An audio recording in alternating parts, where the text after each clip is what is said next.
Do you want to? Are you excited about the show tonight?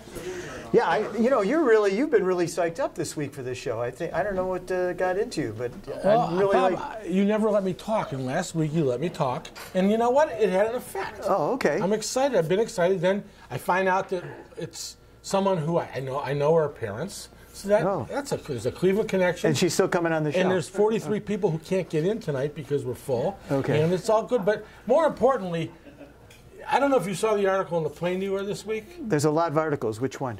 The only one you could have read, because they were all 3-syllable words, no more. Oh, okay, no. Okay. About Nick Milletti.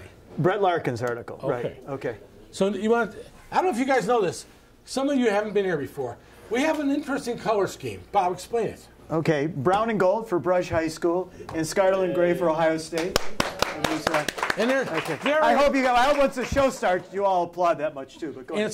So Larkin's article said it was talking about Nick Milletti. I had no idea he was still with us. Yeah. He's down in Florida, and it's explained why the Cavaliers are wine and gold. I had no idea. Did you know? Well, why don't you tell everybody? They're wine and gold because Milletti went to John Adams, and their colors were wine and gold. Quiet on the set. Oh, time to go. Okay. What are we on the air? Right. Oh, go introduce From us. the iconic Corky and Lenny's Restaurant and Delicatessen, we are the fabulous Boomer Boys. I'm Bob Snyder. This is my friend from the 4th grade, Bruce Bogart. And tonight we have a great show lined up for you. And actually, most of them have been pretty good. I think you're going to really enjoy the guests we have. We'll get to that in a moment. But we want to remind you we've got other programs coming up. In particular, I know there's a lot of people that happen to be the audience tonight that are sports fans.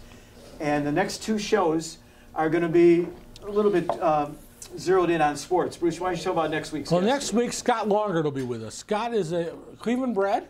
I think he went to Heights, but I'm not positive. Yeah. But he wrote this is the second book in a trilogy about the Cleveland Indians. This one talks about the years that they couldn't win anything.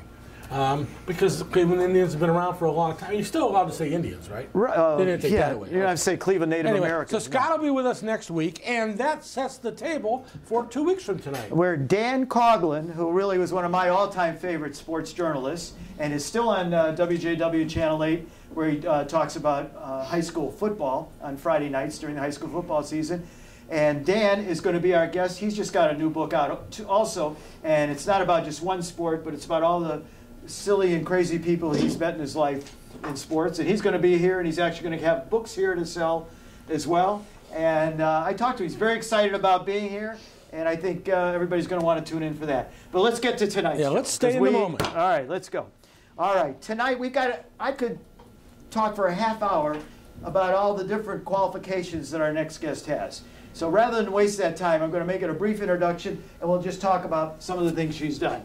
All right, I'm getting this from Bruce already. Okay, so our guest is a former Washington correspondent, and she also, among other credits, was a judge, and this excites Bruce and I especially, a judge in the Miss USA Teen Pageant recently. And besides that, of course, you also worked at WKYC television here in Cleveland. And, are you ready for this? She has an Emmy, and this is it. How many of you seen an Emmy up this close? All right, let me introduce her. Staci Vincent, please come up. Hello. Sneak under or over? Be careful. This is That's the our hardest trap. part right here. That's right. Without spilling the matzo ball soup. Okay. That's right. Okay. All right. All right, We're you good. there? I'm Okay, here. good. Thank you. All right. All right. Staci, let's get right into it. Okay. How does somebody from Cleveland win an Emmy? You want to touch it, Bruce? Nah.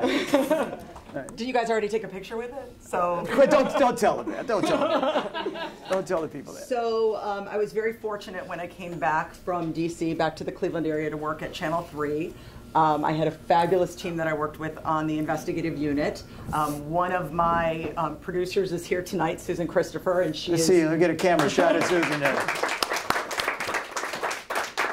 We just had a really great group of people that work together, exploring a lot of the things that come up and issues that come up that make for good TV and good news and unveiling and undercover information that we want to make sure that gets out there. And we did a story on people stealing from Goodwill.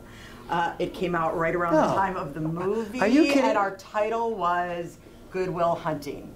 So I always say titles have a lot to do with awards and winning, so I think that had a lot to do with it, but it was a really great piece about people stealing from Goodwill. We caught a lot of people doing that, and what people don't realize is even though the items there are so inexpensive, 90 cents on the dollar goes back to help people who need the help. So even stealing one item or two items actually makes a big difference. That's sick. So, yeah. So did they catch the people? We caught the people and did the story. We had a great reporter, great photographer, great editor, great producer, and won the Emmy, so it was very exciting. That's great. Well, come on, that's great. All right. Now, some people are probably wondering, because most of our guests are actual baby boomers, and you're kind of on the cusp. I am. Am I right? So I'm you're like right on the cusp. Gen X, baby boomer. You're right, Yeah, right I was around. in that 1 year that kind of goes in both directions. So 1965. So I'm right at the very, very end of baby boomers, right at the beginning of Gen X. All right. The important thing about that Bruce and I can relate to is when we first started our radio program on WHK 25 years ago. One of the reasons we did... He's not good in math, by the way.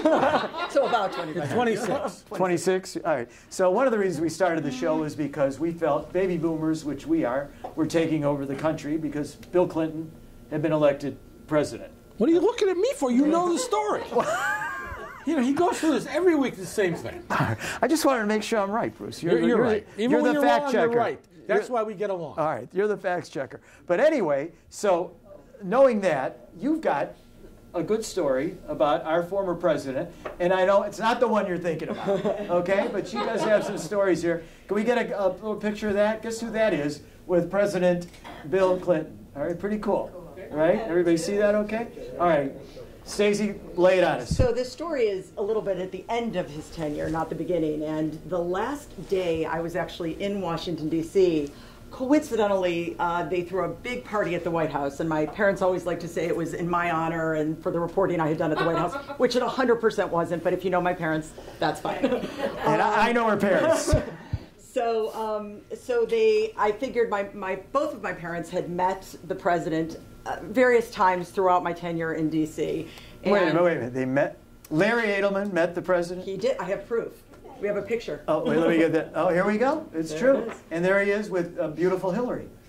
So at the White House dinner parties, they invite the White House correspondents as well as a guest. So I brought in my dad one time, I brought in my mom one time, so they each got to meet him.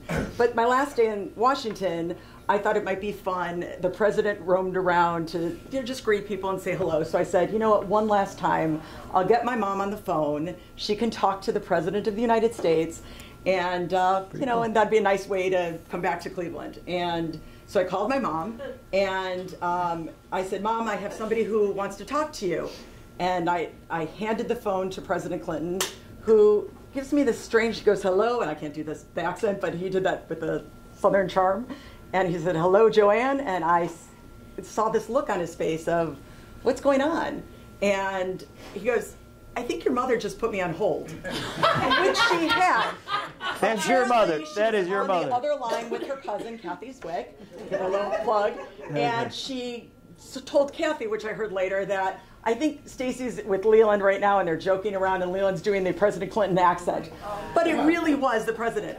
So he goes on and mingles with other people, and I pick up the phone, I call her back, and I said, Mom, I said, you just put the president on hold. And she said, the president of what? I said, of the country. And she said, no, it was Leland. I said, no, it really was President Clinton. She goes, well, get him back on the phone, as only my mom would. And so I did, and that's the picture of the second go-around of President Clinton talking with my mom. So. Oh, that's a beautiful story, really. You bring up a point, I think, in this, and these people are still human beings. And that when he knew how important it was to you, that, and I'm not speaking that I'm a fan of his, but I think it goes with all of these people that are presidents, that when you get down to it, they're humans, and they still care about the people that they know, like you. And he wanted to make sure that you left on that kind of a good note. So I think that's a super thing. Thank you. Your turn. Okay. Okay. Let's cut to the chase.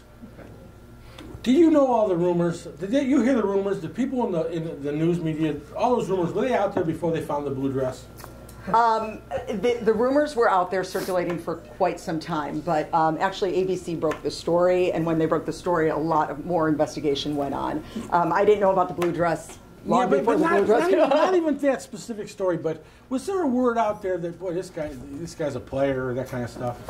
He had always been a charmer, and when you meet him, he comes across as very charming. He looks you in the eye, he greets you, he knows you by name if you've met him once. I'm looking you in the eye. That makes you very charming. Thank you. Thank you. See, Bonnie? And he really relates to people well. So the reputation had been there since long before the days where I knew him, but I actually met him. The first time I met him was at the Democratic Convention in '88, where he, as you may recall, gave a very long-winded speech for Michael Dukakis. That's right. Where people were going, when is this going to end? When is this going to end? And I was working for a group of stations around the country, one of them being in Little Rock. So my job was to interview the governor who just got to make this introduction speech. Oh. And the first question that we asked is, did you mean to go on that long? And he laughed about it, and he said, well, next time I'll make my speech a lot shorter. And when he ran for president, he did. So, yeah.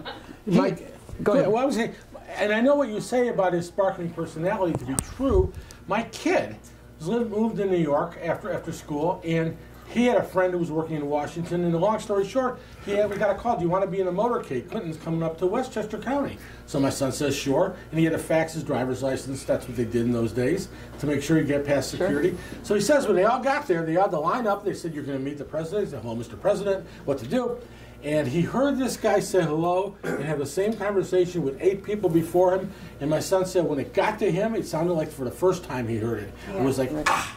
Yeah. You know? Yeah. So I get it. I totally get it. He's very, very personable, and always was from the beginning when he first took office, right on through when I left Washington. All right. So you met a couple of other presidents too doing your duty, right? My first meeting with the president was actually President Reagan, which was very exciting because President Reagan was the first president that I met that I knew as president. Clinton I had known as governor of Arkansas. I had met other presidential candidates who were in other positions. Yeah, Reagan was a movie star.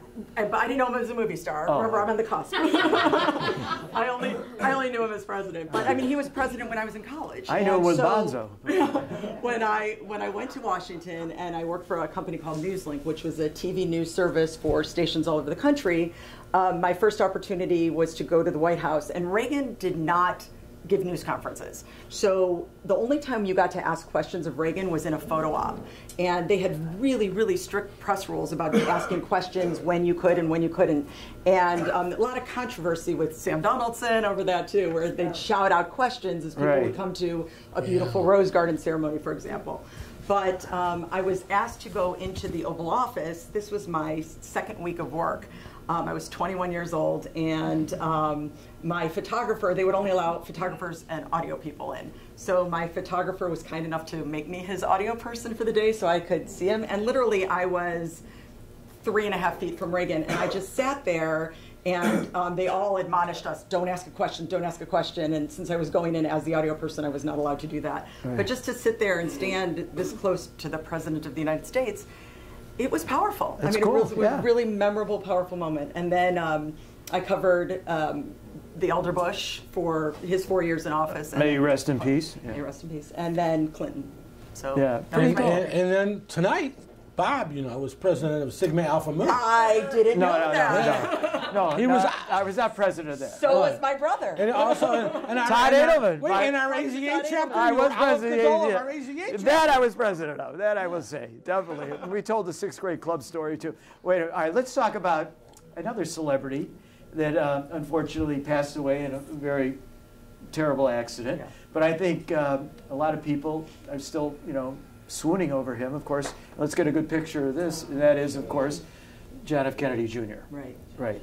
And that's you. And who's the woman with him? That would be my mom in the 90s. In the 90s. The big hair. All right. Is that unbelievable? That's your mother. All right. That's my mother. That's her mother. All right. So tell us about him. So I mean, what woman? Anybody watch Seinfeld here? Anybody? Yeah. I mean, who was he laying after all the time? Right? Seinfeld. Yeah. Okay. So very, very handsome individual, very nice individual. I got to know him through really just some of the coverage when he worked for when he owned George Magazine and would come to Washington for various stories. I would see him on occasion. I covered Ted Kennedy pretty regularly for our station in Boston at the time. So I had gotten to know the Kennedy family, and this is a hard story and actually another photo, but my husband and I got married the year that JFK Jr. died in the plane crash, actually, and we went to the correspondent dinner that year, and I have a picture with my husband and JFK Jr. and Carolyn Bessette and Sean Penn are all in that picture. That's that one. This was literally a month before they passed away. In fact, you often see, if you see pictures of JFK and stories out there, you'll see Carolyn Bessette in this dress, and she's wearing JFK Jr.'s jacket because it was cold in the room, and he was kind enough to give the jacket.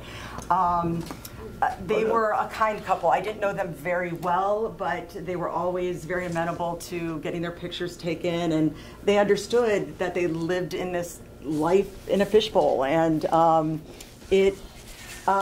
I was sent actually up to cover when we heard the plane was missing.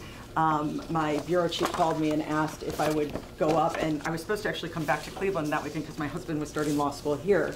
And I was supposed to come back with him, and she said, oh, it'll just be for the weekend. We'll just go up for the weekend, then we'll send you back. And they didn't even know where they were sending us at the time because we didn't know if the plane had gone down and or where it was. So first they were thinking Nantucket, and then they were thinking maybe Rhode Island, and then they were thinking the Cape, and that's where we ended up.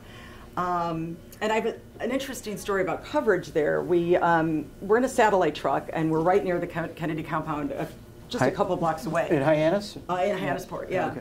And do you know that, Bruce? Hyannis? No, Bob, I didn't know that. I had no idea. All right, sorry. He puts me down, but that's because he was Aleph Gadol at the AZA, and I apologize. Okay. We'll edit it out. Trust me. We'll edit it out. Okay. So while we were there, and there was a slew of media, and actually it was a really hard story to cover because we were waiting and waiting and waiting for news. But what made it difficult from a coverage standpoint was it's a very exclusive area where there aren't a lot of restaurants or bathrooms or places to go just to put your stuff down. And our hotel was probably about 25, 30 miles away. So all we had was the satellite truck.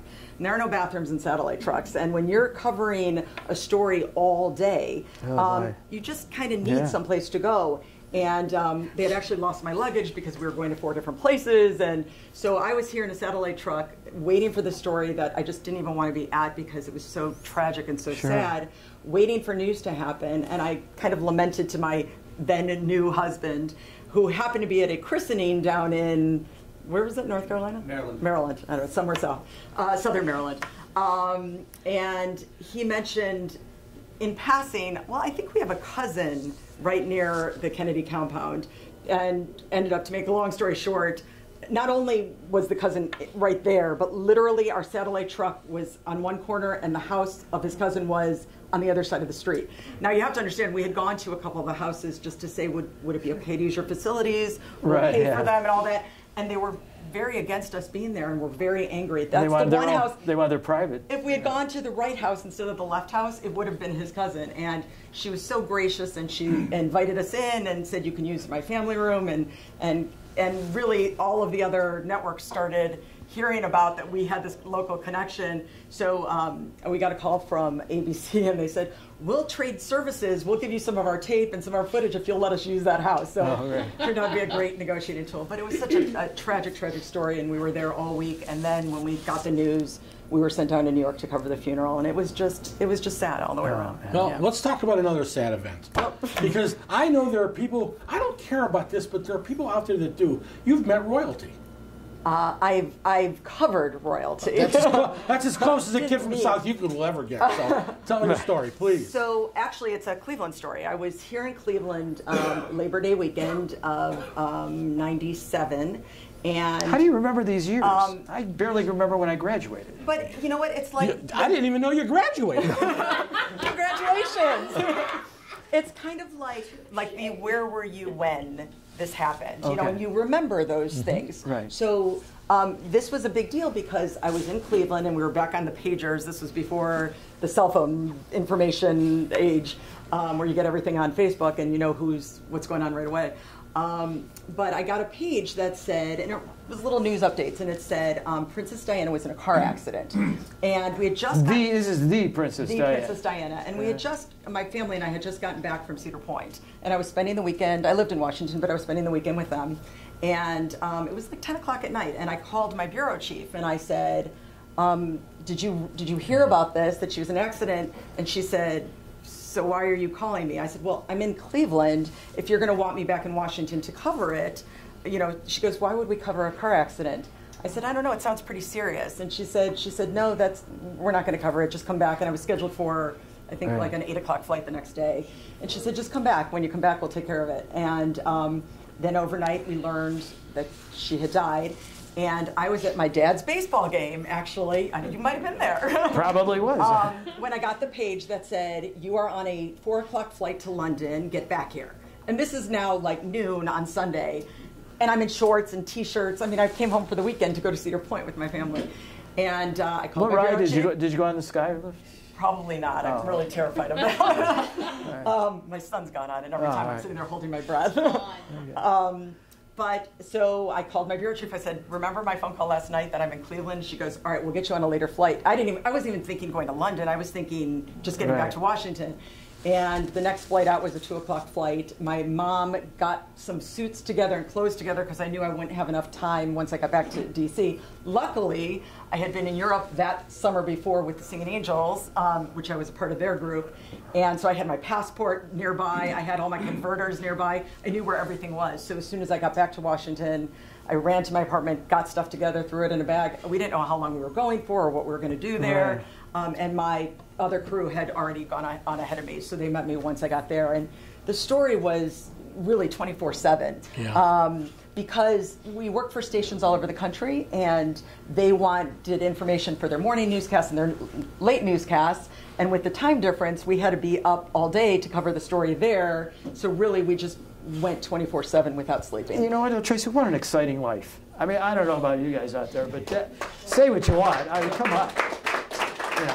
What that is really, I know what I know. I'll say this though, like a lot of people say, do you really miss that kind of life? And I will say this: I wouldn't trade my husband and my kids for any new story. No, but this was before that, right? Yeah. So, get a shot here, Tyler. Tyler, let's get the husband in here over here. Turn around. It was definitely a different life. It was definitely right. Okay. Yeah. But you kind of started off early though, because looking at your resume, so to speak. You were with the Singing Angels, right? And in Cleveland, everybody knows about the Singing Angels, right? And you get to travel around the world with them, didn't you? Yeah. Didn't you meet some pretty famous people then too, right? We did. I was in China, and we met Madame Chiang Kai-shek, who was the Prime Minister, I think, I hope I'm getting the title right, of China at the time. I sang... Nationalist China. Okay. Not big China. Okay. I sang on the Great Wall, and it's like the nice thing with Singing Angels was... Can't say wall, not in this show. Politics, no politics. Yeah. No wall. We don't talk about walls. It was the other wall. Okay. It was the wall that was there long before. Well, this was the Great Wall. The Great Wall. Okay, yeah. But the nice thing was, just like being in news, where instead of just talking about the story, you were actually there when it was happening. And so when I was with Singing Angels and got to be a part of these fascinating experiences, it wasn't just, I toured the Great Wall. I sang on the Great Wall with actually a TV crew and a group of my angel friends who, it was just a wonderful experience that I'll remember forever. The whole experience. I think I became interested in news and broadcasting because of my Singing Angels experience. Right. So you must still do a little singing on the side now? I mean, is that right? Is that right? I mean, from what I understand, you and your husband... Here, stand up for a second. Can you get a picture of this guy? All right. He plays in my softball league, too, by the way. But anyway. Okay. So tell us a little bit about some... You got older. I'm going to tell you right now. Rare. Man. I'm going to take the blame for that. That'll do it. So my husband and I actually met in a singing group in Washington, D.C. that was much like the Singing Angels on an adult level. It was called the Alexandria Singers, actually based in Alexandria, Virginia. My husband, I knew him. We were friends. in the group beforehand, and he was president of the choir, and I was secretary of the choir, and he proposed to me in front of the entire group. So I don't know if he was pretty sure that I was going to say yes, because otherwise that would have been awfully embarrassing. Yeah, really. But I said yes, and he actually handed a friend a camera and said, take pictures of anything that's going to happen tonight, and so we have that for posterity's sake. And yeah, and now we actually sing together in a group called Notoriety Show Choir, which reminds me, I have gifts for you guys. Oh. You don't want to forget that. Oh. Wow. So our show choir Notoriety is based in Solon, and they have their big June show coming up June 13th, 14th, and 15th. Right. Location TBD, but either in Solon or maybe up at Lake Hopper. That's to be determined, Bruce. To be determined, yeah. They're working on locations because I understand that Solon is having roofing issues. 60 years. That they're having redone. 60 But I years. have 50. No, he means about me having to tell 60 years together? Passover's coming. You're the 11th plague. Okay. So we have these Notoriety Show Choir pins. Thank you. Wow, thank you. And I currently work at the Orange School, so we brought you orange stuff, bag, and these really cool pens that it's a flashlight and a cell phone holder and a stylus and a pen. Oh, now that. Thank you very right. much. Yeah. All right. And if that wasn't enough to represent the news side of it, you were talking about the sports people coming up. Yeah. So I'm sure probably my son would rather be here for them than for his mom. Well, you can come back. He is an aspiring. Alan, you're going to pick him up. We'll pick him up and bring him here. Sportscaster, and his bar mitzvah was all about live from Seatown. So I brought you credentials. So thank you. This is great. All right, you get that? All right, very cool. And it's got Caden's name on here. Yeah, very cool. Oh, all right. Oh, you want to be a sportscaster? Okay. I was going to ask you. Thank you very much. I was going to ask you a question. Sure. Bob told me not to ask this, but I you know, when you were in China, I'd just like to know how the food was. That's a really funny story, actually. So remember, I was a kid when I was there. So, you know, we were all about McDonald's cheeseburgers, and there was a McDonald's in Beijing that we all found. The prices were extraordinary. It was like $15. What was the shape of the hamburger? It was brown. But we went to a very traditional Chinese feast as part of our tour, and they brought out all the delicacies associated with a duck. And at the end of the meal, they bring out, I'll try not to be too graphic because we're in a food place, but they bring out the head of the duck to show you that you've partaken of all of the parts of the duck, and that was a really important thing for them. Great question, Bruce. Sorry. You have a picture of that? You got a picture of that in here? I have a picture, but no, because what the picture is of all of the singing angels that were there. With chopsticks holding their granola bars that we had brought along because it just was a little too much for us. But the hospitality was wonderful. The people were wonderful. And, you know, you come out of your comfort zone a little bit when you go to these places. What do they call Chinese food there? Food. They don't call it Chinese. That's what I saw. I just, you know. Did you set me up for that one? No. See, Bob, this is what the people want to hear. Well, I agree. They don't want to hear about dead politicians. No, that was a very good question, I thought, for you. But you know, I really, the Chinese food, huh? That's what they call it, Chinese. Just food. Okay. All right. You're watching us on YouTube. Don't go away. We've got more. But we've talked about all these. I've got to hit one other famous person that I really love, and that is Ron Howard. Everybody happy days? Here's somebody that's still alive. I knew Opie. He's still alive, Opie. You know, my wife still watches the Andy Griffith reruns, but we can't forget him, and of course. And now is a very famous director. Right. Happy. So, give us give me a scoop on this guy. He had to be a nice guy. I can't believe he wasn't. So, at these correspondent dinners, which they do every year for the Washington Press Corps, they do a Washington Correspondents' Dinner, they do a White House Correspondents' Dinners, and there are some the Gridiron Dinner. There's a bunch of them, and it's always a big get which table, which broadcast entity. I mean, and there are thousands of media there, but who has the biggest get? So one year it was Paula Jones was the biggest get. One year it was Kato Kalin was the biggest get. Ron Howard was a huge get that year, and then whoever got the get then everybody else tries and gets pictures with those people. And, you know, it cordons back to, I don't know if this is a good time to talk about my mom and her famous people pictures, and my brother, who is very into that too. But since I was little, in the back of my mind, I heard my mom saying, get the picture with the famous person. Get the picture with the famous person. I always say, when I go on vacation, I always say, if you're going to take a picture of something, make sure I'm in it and there's something that's So this was long before the days of Photoshop, so now anyone can. But she didn't believe in autographs because anyone could forge it. She didn't believe in getting a picture of them because you could always send away. So when I was 10, we had our first celebrity story. And I was on a beach in Florida, and my mom said, see that man over there? Now he was probably only in his 40s, so I want to couch this when I say an older gentleman because I'm beyond that. But at the time, when I was 10, he seemed a lot older. I would have guessed he was in his like 90s at the time. I mean, all I know is my mom says, see that man over there? Go tell him you respect him. And I was like, are you trying to sell me, Mom? Like, what are you doing to me? Yeah. And she said, yeah, just go tell him you respect him. Go tell him.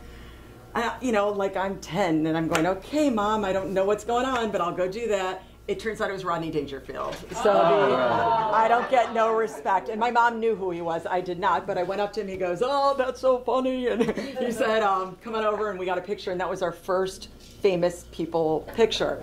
And then I went to work for a show called AM Cleveland. And it was all celebrities that we'd have on. And in the back of my mind, you know, here I am trying to be really professional. And you don't ask the famous people for pictures.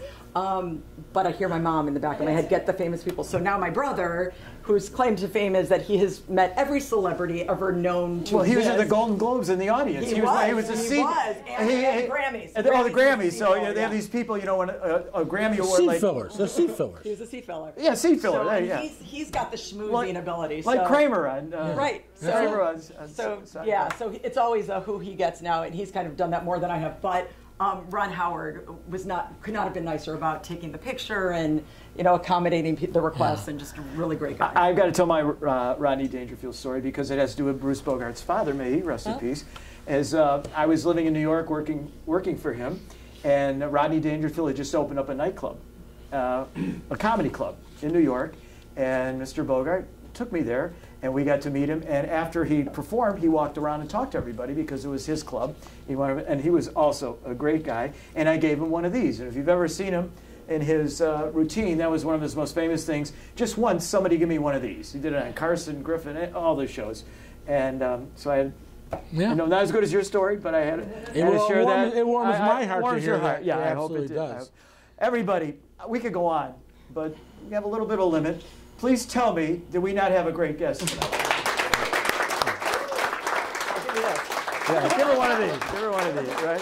Give her one of these. Let's give Staci one of these. Yeah, that's the way you did it. You guys. Right, yeah, all right. No, great stories, interesting, and I guess we could have people from Gen X on, Bruce, because they have some good things to talk about. What happens is we have a weekly meeting to talk about what guests to get. We vote, and then Bob breaks the tie. That's what happens every week. And so we're going to have, in the next 2 weeks, we think, some more great guests, including, we'll talk about Scott Longer. Scott Longer and Dan Coughlin. Yeah, and I know Scott doesn't have... Scott, I know, doesn't have the same reputation as Dan Coughlin does, but I think you're going to find him very interesting, especially if you are at all a Cleveland Indians fan. But anyway, those of you here tonight, we hope you're going to go home and watch what people are doing now that are watching this for the first time, and that is go on to YouTube and search The Fabulous Boomer Boys, and that show will be up on there for who knows how long. Can I thank all the people here for being here, because this is like this is my life, you know. It's I have teachers and directors and producers and employers and my family, and I so appreciate you all being here. And because it's Mardi Gras, I brought a king's cake for all of you to share and enjoy. Well, hold that up. Hold that up here. Here, you know, I have to say thank you to two other people. That is your father, Larry Edelman, and your mother, Joanne, because they did a great job raising you. And Larry, of course, is the commissioner of my softball league, so I got to be nice to him anyway. All right, and Leland, you got the best out of this deal, buddy. Can I say something before we close? Please. You can have the last word, Bruce. I don't want the last word because you have to have it, or I'll get 6 calls tomorrow. Okay. But here's the thing. First of all, I want to say, get well, Pear. One of our 2 bodyguards is in the hospital. Okay. So we wish you well. And Alan, my personal bodyguard, thank you. And I don't know how many of you people were Seinfeld fans. Oh. All right. One of my favorite episodes was when Kramer went to the Tonys. Anybody see that one? Yeah. Sure. And he won an Emmy or a Tony or whatever. So I've got to go. Do you mind if I take this with me? What's your microphone? What's your microphone? Goodbye, everybody. We'll see you next week. All right. Thanks for coming.